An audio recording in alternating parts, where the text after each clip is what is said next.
Welcome to the Deep Dive. Today we are tackling an incredibly complex and just a deeply tragic subject, the Gilgo Beach serial killings, which you may also know as the Long Island serial killings. It's a story that spans decades. It involves multiple police jurisdictions, so many agonizing setbacks for the families, and then finally a really dramatic breakthrough using modern forensics. We're talking about an investigation that really stretches from the early 1990s all the way through 2011. And honestly, it stands as one of the most frustrating cold cases in recent American history. Absolutely. So our mission today is to give you a clear, factual, and just a respectful look at the entire timeline. We really need to cut through the years of speculation and, conflicting theories to focus on the hard evidence that's been brought forward. The scope is just immense. We are tracing a series of events that are mostly concentrated along Ocean Parkway in Suffolk and Nassau counties, right there in New York. And it starts as far back as 1993. That's right. What began as a search for just one missing person, a young woman named Shannon Gilbert, ultimately uncovered the remains of 10, maybe even 11 or more individuals. And those initial discoveries, the ones in late 2010 and early 2011, they revealed a horrifying scale to this tragedy. And now, of course, the case has entered this profound new phase. We've seen the arrest and the subsequent indictment of Rex Heuermann, who is a resident of Massapequa Park and, by trade, a Manhattan architect. Right. And between July 2023 and the end of 2024, Heuermann was charged in connection with 7 of these murders. So for our deep dive today, we want to structure this to follow the facts. We'll start with the event that really forced law enforcement to confront this hidden horror, the disappearance of Shannon Gilbert. To really understand the gravity of this case, you have to start there. We have to focus on the victims and the difficult path of the investigation, beginning with the person who unwittingly, opened this terrible chapter. So let's start there. Shannon Gilbert was just 24 years old. She vanished in the early hours of May 1st, 2010. She was working as an escort in Oak Beach, Long Island, which is a very secluded, gated community. And the sources that detail her final moments, they paint this just harrowing picture, and it's captured almost entirely through one piece of evidence. That disparate 911 call. Exactly. The call came in at 4:51 a.m. Shannon was panicked. She was frantic. She was telling the dispatcher that someone was, quote, after her. And trying to kill her. Trying to kill her. She was calling from inside the residence of her client, a man named Joseph Brewer, but she didn't stay there. The police records show she just fled that house in a terrified state. She just ran, and the sources detail her flight path. She tried to get into another nearby home. Gus Coletti, a resident, he let her inside for a moment, but when he tried to get her to stay put so he could call the police, she just bolted again. And she was last seen by another neighbor, Peter Hackett, banging on his door, screaming for help, and then she just disappeared into the night, into that vast, unforgiving marshland that borders Ocean Parkway. The search for her started right away, but it was really hampered by that dense terrain. It took 19 months. 19 months. All the way until December 2011 for searchers to finally find her remains. She was found in a thick tidal marsh, about half a mile from where she was last seen. And this right here, this is the first major point of controversy in the entire case. So crucial to understand because it's what created such a distrust between the family, the public, and the police. Her official cause of death. It has been intensely contested from the start. So what was the official ruling? Well, it's complicated. In May 2012, the Suffolk County medical examiners ruled her death was likely an accidental drowning. They said she probably succumbed to the elements in the marsh. But the final document listed the cause of death as undetermined. And that ambiguity immediately fueled skepticism. It just didn't sit right with her family. And that skepticism, it was reinforced by the findings of an independent autopsy. Shannon's mother, Murray Gilbert, who fought so tirelessly, she arranged for a private examination. That was with the forensic pathologist Michael Baden in September 2014. And what did Baden find that challenged the police narrative of an accident? Baden's findings were deeply unsettling. He found damage to Shannon Gilbert's hyoid bone. Which is a small U-shaped bone in the neck. Exactly. And it's often fractured or damaged in cases of manual strangulation. Now, this injury doesn't definitively prove strangulation, but it certainly raises a substantial red flag. It makes that accidental drowning ruling highly questionable. On top of that, Baden also noted the position of her body.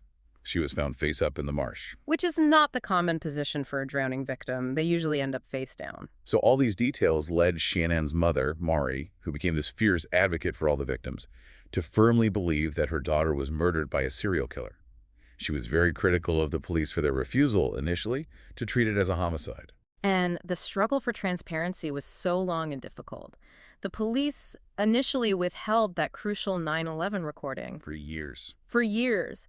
It took a New York State Supreme Court order in May 2020 to even mandate its release. And the tape finally came out in May 2022.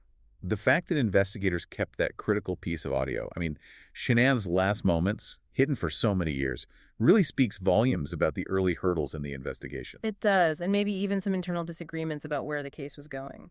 So while the police were internally debating what happened to Shanann, the search for her led to this shocking discovery that just shifted the entire landscape of the investigation.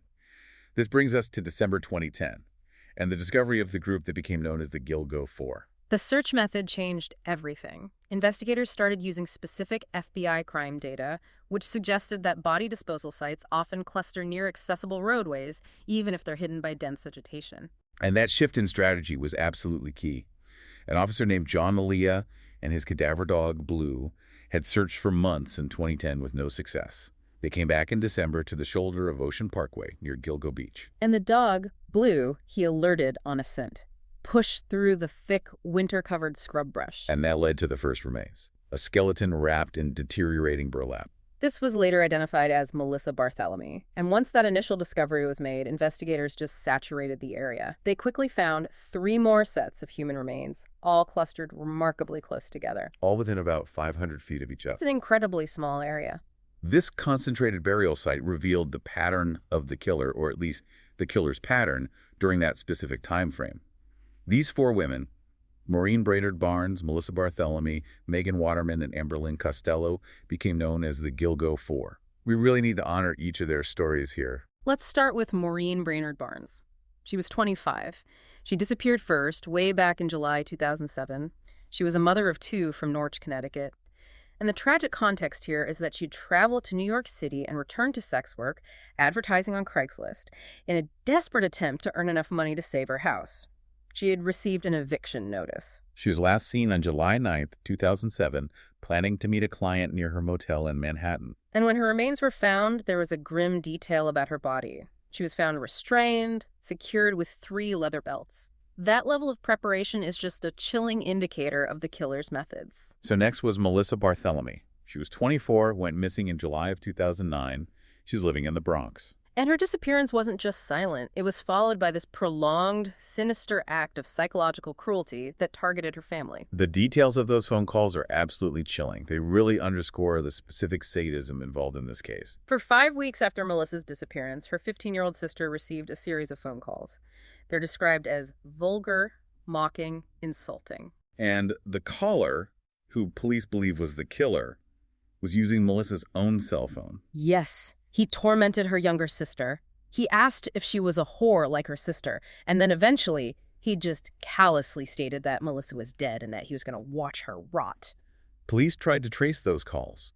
They pinged from several locations in Manhattan near Madison Square Garden and Midtown, and then later traced to Massapequa on Long Island. That geographical spread of the calls provided some of the earliest clues about the perpetrator's movements.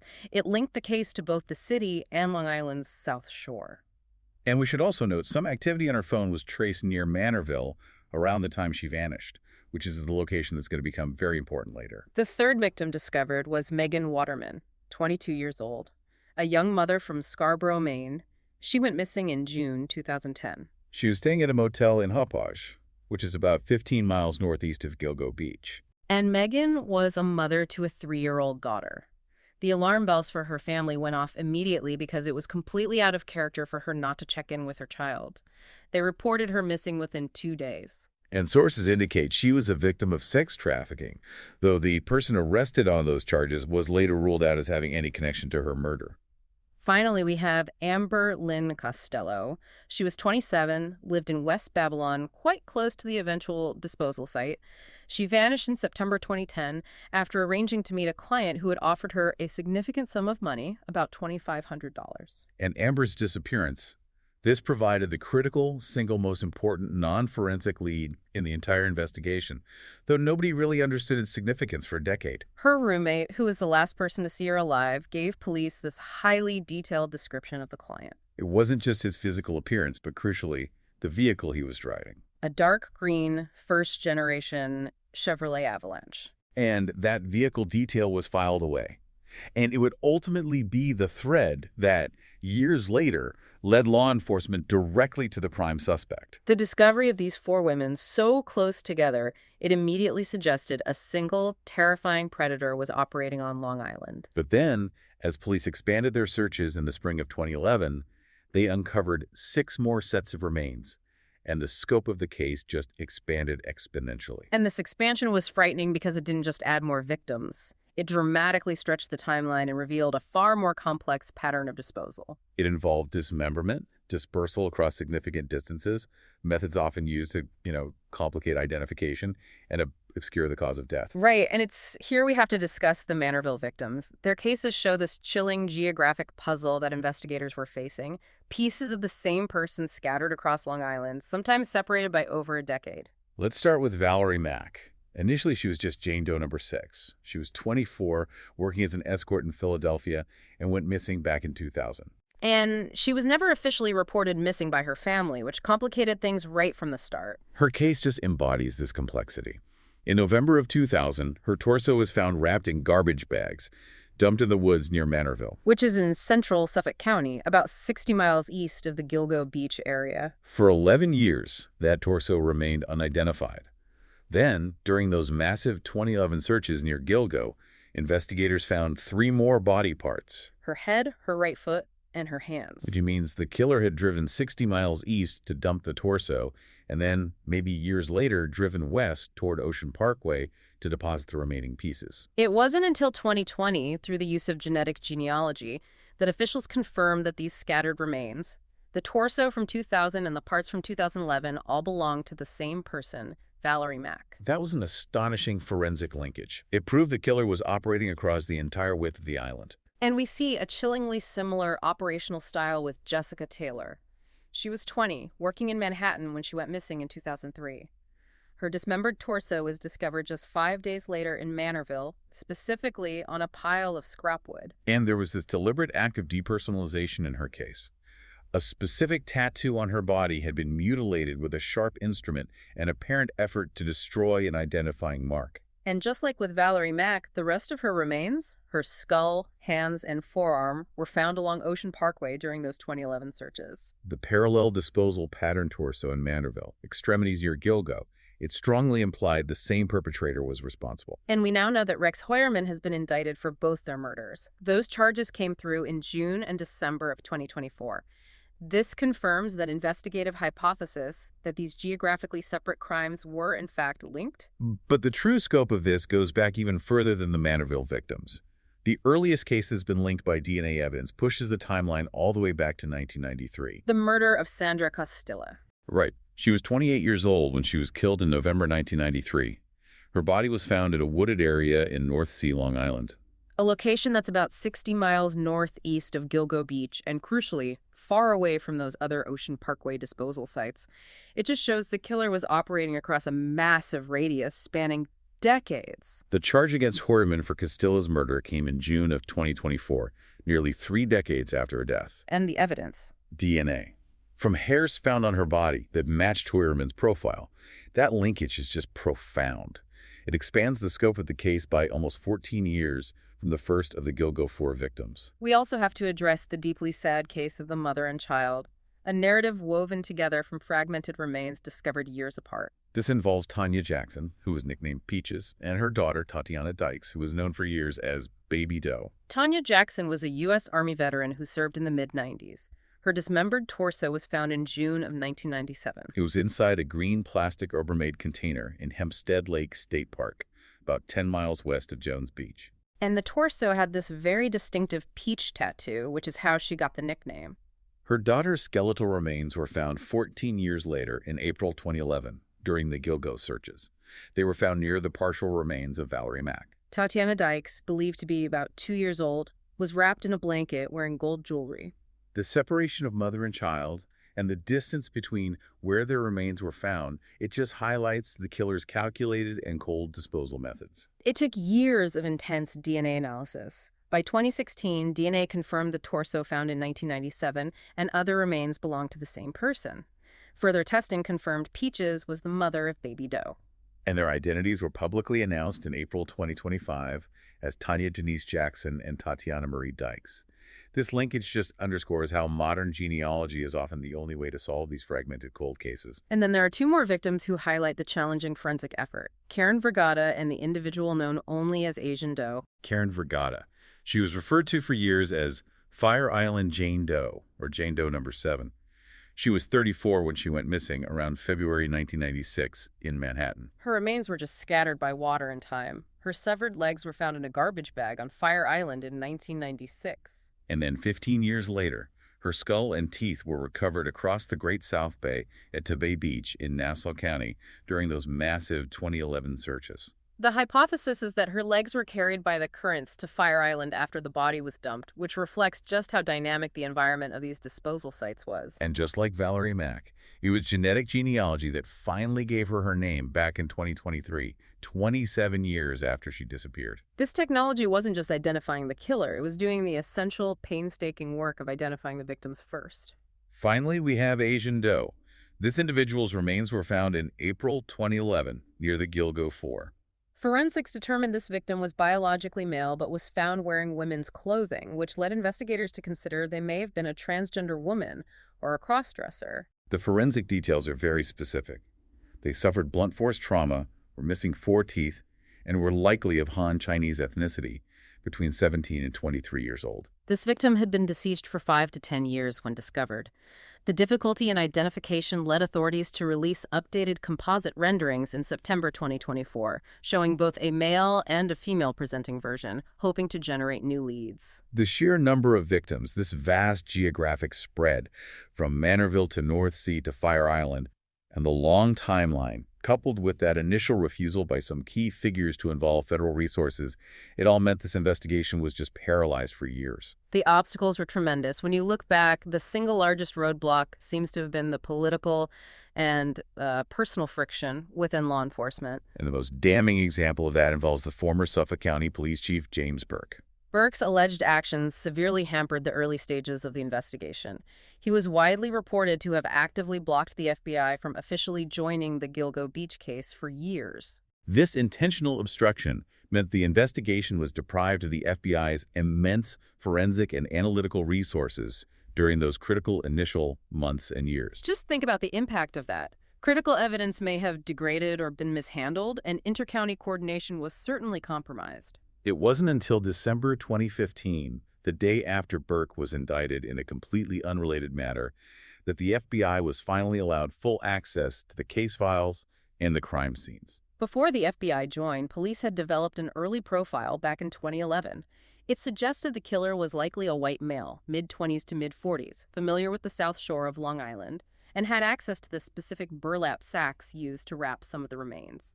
And that profile proved remarkably accurate in retrospect, but it wasn't enough to secure an arrest for many, many years. The public release of a key piece of evidence in 2020 injected some new life into the stalled investigation. That was the leather belt found near Ocean Parkway. Yes, the belt with the embossed letters H, M, or WH, depending on how you looked at it.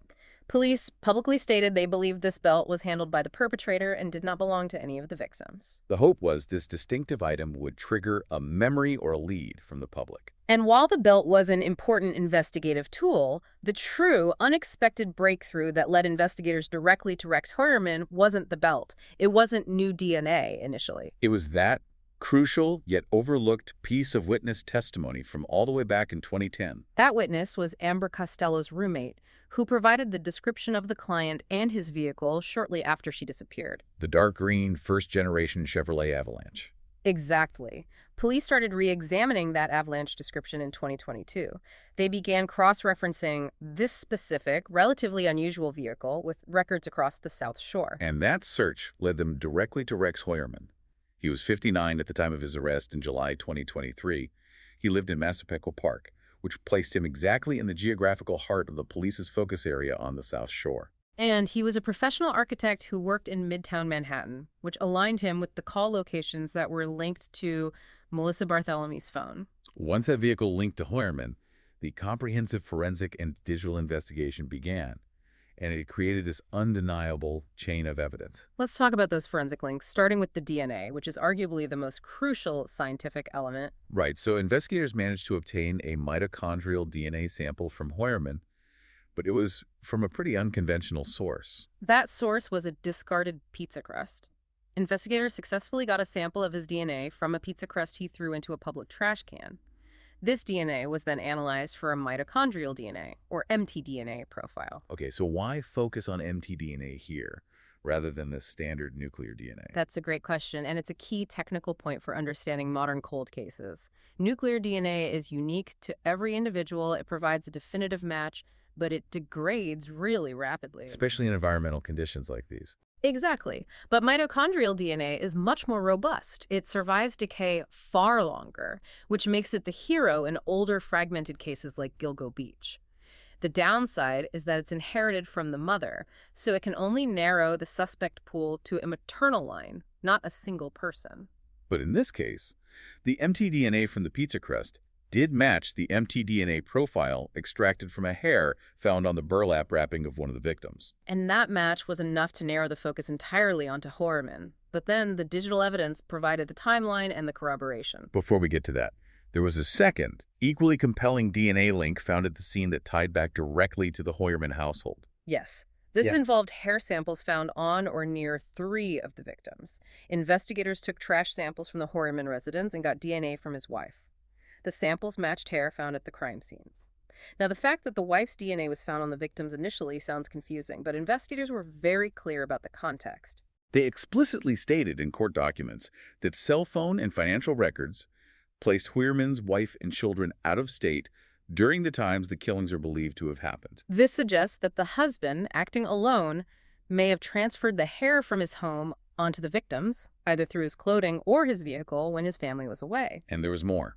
DNA found on one of the leather belts used to restrain Maureen Brainerd Barnes was also determined to match the DNA of Hoyerman's wife. Which, again, points strongly toward the transfer of household DNA by the perpetrator. So beyond the physical evidence, the digital footprint created this airtight timeline of obsession and presence. Investigators successfully used cell phone records to link Hoyerman's movements directly to 3 of the 4 Gilgo 4 victims at critical times. And this digital evidence didn't stop at physical location. An email account strongly linked to Hoyerman was found to be conducting extensive online searches. And the court records detailing these searches, they paint a truly disturbing picture of the man's private life and his morbid fascination with his own crimes. The searches included frequent monitoring of the investigation's progress, searching for news articles about the Gilgo victims, but they also extended into the extremely dark and depraved, including searches for sadistic materials, child pornography, and, most chillingly, direct searches for images of the victims and their relatives. That digital trail provides not only the proof of presence near the crime scenes, but also the motive of a sustained morbid obsession. It suggests a long-term pattern of psychopathy and calculation. So the combination of the vehicle, the DNA, and this digital history created a comprehensive case that led to his initial indictment for the Gilgo 4. Since then, the charges have expanded. He was initially charged with the murders of 3 of the Gilgo 4, then later charged with the 4th, Maureen Brainerd Barnes, in January 2024. Then came the charges for Sandra Castilla, Jessica Taylor, and Valerie Mack throughout 2024, bringing the total number of charged murders to 7. The comprehensiveness of the evidence now linking him to victims across a 2-decade span and multiple disposal sites really solidifies the police theory of a single, highly active serial killer. However, as we review the totality of the Gilgo Beach case, we have to acknowledge a critical complexity factor, the existence of other potential actors in the same area, which leads us to briefly mention John Bittrolff. John Bittrolff is a Suffolk County resident, a carpenter, who was convicted in 2017 for the murders of 2 other sex workers, Rita Tangradi and Colleen McNamee, whose bodies were found back in 1993 and 1994. And his profile and geography show this really unsettling overlap. In 2017, a Suffolk County prosecutor openly suggested that Bittrolff might be responsible for some of the Gilgo Beach murders because of similarities in the crime scenes. The geographical connection is striking. Bittrolff lived in Manorville, which is exactly where the dismembered torsos of Gilgo victims Jessica Taylor and Valerie Mack were recovered years earlier. He was operating in the exact geographic region where those victims were first dumped. And on top of that, The source material notes an incredibly unsettling social connection. The adult daughter of Bitrul's victim, Rita Tangradi, happened to be the best friend of Gilgo victim, Melissa Barthelemy. It's a shocking coincidence, and while the Suffolk County Police have been understandably tight-lipped on any potential link, given the active investigation into Hoyerman, the overlap does raise a significant analytical question. Was it one killer who changed his method and geography over time, or were there multiple killers operating in the same area during the same period? The current evidence focuses almost entirely on Hoyerman, but the possibility of additional perpetrators can't be fully dismissed in an investigation that spans this much time and distance. This brings us to our final analysis. When you synthesize the full chronology, from Sandra Cosfilia in 1993 to the cluster found in 2010, it reveals the core challenges and the remarkable triumphs of this investigation. The synthesis shows two clear behavioral patterns that needed to be reconciled. First, you have the consistent victim demographic, mostly petite women, many of whom were sex workers struggling with difficult circumstances. But second, you have this vast disparity in disposal methods and locations, especially when you compare the early dismembered victims with the Gilgo Four. The early cases, like Costilla in North Sea and the body parts of Regatta scattered across Fire Island and Bay Beach, show a killer who was willing to travel extensively to scatter remains. And the Mandeville victims, Mack and Taylor, were dismembered and their parts were dumped in distant woods before other pieces resurfaced near Gilgo years later. That suggests a sophisticated, geographically expansive plan in the 90s and early 2000s. And you contrast that with the Gilgo Four Brainerd Barnes, Barthelemy, Waterman, and Costello. Their bodies were found intact and tightly clustered in one specific limited section of the parkway in 2010. It's a marked change in disposal behavior, and it's fascinating. Was this due to increased confidence, maybe arrogance, or was it increased risk-taking leading to less careful disposal? We don't know. Looking back at the decades it took to reach Hoyerman's arrest, we have to emphasize the immense scientific and investigative journey. It was a failure of immediate policing coupled with a triumph of patience and technology. The ability to identify victims like Valerie Mack and Karen Vergata decades after their deaths hinged entirely on the advent of forensic genetic genealogy. This technology allowed fragmented, unidentified remains to be matched through distant family trees, finally returning names to these women. And critically, it provided the method, through that mtDNA match, to link the discarded pizza crust to the crime scene evidence. So this deep dive into the source material shows that the pursuit of justice here was a long game.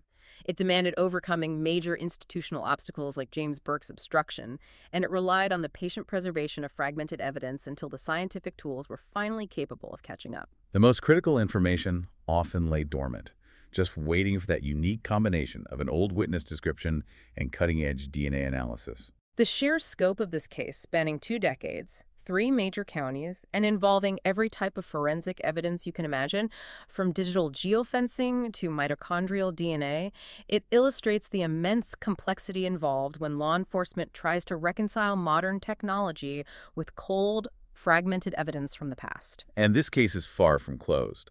There are ongoing investigations into other potential victims and, of course, the upcoming legal proceedings for Hoyerman.